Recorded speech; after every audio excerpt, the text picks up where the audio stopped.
What we have been starting to see is an increase in the needs for our services and an increase in the violence that people are reporting to us. In the past few years, Dani-Jurgens says Friendship Home has been helping more and more victims of domestic violence. She tells me they're also seeing a noticeable increase in reports of death threats, strangulations, and stalking. Those threats becoming real for one woman in Seward over the weekend. Authorities say Jamie-Hagen was shot and killed by her former boyfriend, Casey-Kindt.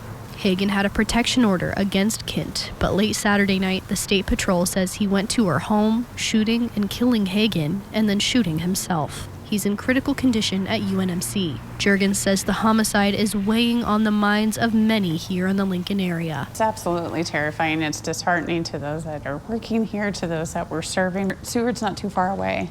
And while we know the threat is always there, it leaves even more of that concern in their brains and their heads of, what if this is me? And unfortunately, 3 women a day are losing their life at the hands of a partner that they love. So it's something that we always have to think about.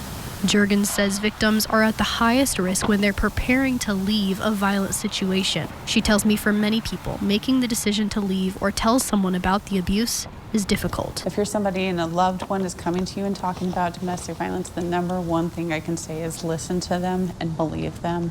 It takes a lot of strength for them to be able to share this information. So just listening and telling them that you believe them and knowing your services and resources available.